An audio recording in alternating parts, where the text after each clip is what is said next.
Hi friends, स्वागत है आप सभी का अमेजिंग हिस्ट्री चैनल में। मैं हूं आपका दोस्त स्मित प्रजापति और आज आपको बताने जा रहा हूं हल्दी घाटी के पठान वीर अफगान सरदार हाकिम खान सूर के बारे में।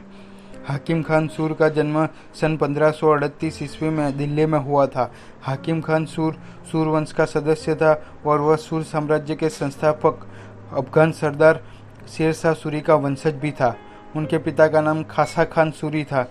हाकिम खान सूरी मेवाड़ के शस्त्रागार प्रमुख भी रह चुके थे। हाकिम खान के सिखाने पर ही महाराणा प्रताप की सेना ने सर पे पगड़ी की जगह कवच यानी कि शिरस्त्राण पहनने की प्रथा शुरू की थी। हाकिम खान एक अनुभवी सूर था जिसके पास मुगलों के शाही उद्देश्य को पीसने का दमखम और साहस था। उन्होंने प्रताप को एक ऊर्जावान, शिष्ट और अपने देश के लिए मर मिटने की भावना रखने वाले एक दोस्त के रूप में पाया था। 18 जून 1576 मुगलों और राजपूतों के बीच खमनोर के मध्य में एक मैदान में घमासान युद्ध शुरू हुआ।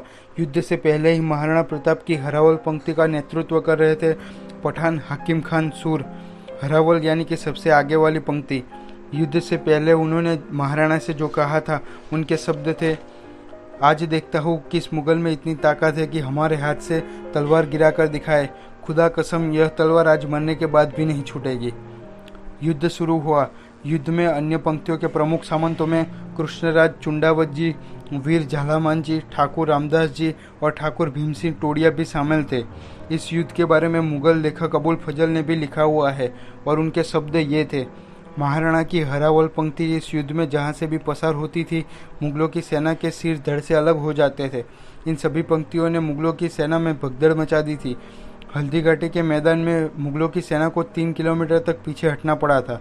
उस समय यह युद्ध भयंकर मोड़ ले चुका था कि मुगलों ने 3 किलोमीटर तक पीछे मुड़ के भी न देखा, न जाने किस ओर से मौत आ टपके। उस समय हल्दी घाटी की हल्दी जैसी पीली मिट्टी रक्त से लाल हो चुकी थी। अबुल फजल लिखता है कि जान देने और मर मिटने का बाजार खुल चुका था। अब जान सस्ती और इज्जत महंगी हो चुकी थी। उस समय मुगल सेना के आक्रमण में हल्दी घाटी का पठान वीर गति को प्राप्त हो गया। उस समय उसका सिर धड़ से अलग हो चुका था।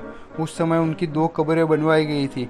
एक जिस जगह उनका सिर गिरा था वहाँ रक्त तलाई में, और दूसरी कब्र रक्त तलाई से 5 किलोमीटर दूर जहाँ उनका घोड़ा उनका धड़ लेकर पहुँचा था वहाँ खमनोर गाँव में बनवाई गई थी।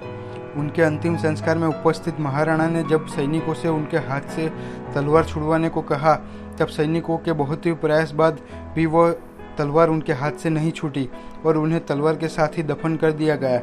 उस समय महाराणा प्रताप के शब्द थे, हल्दी घाटी का पठान वीर, न लगाम छूटी न शमशीर। उनके सम्मान में आज भी हल्दी घाटी में उत्सव किया जाता है। ऐसे वीर को सत सत नमन। तो दोस्तों, आपको ये वीडियो कैसा लगा कमेंट करके ज़रूर बताएं और लाइक एंड शेयर करना ना भूलें।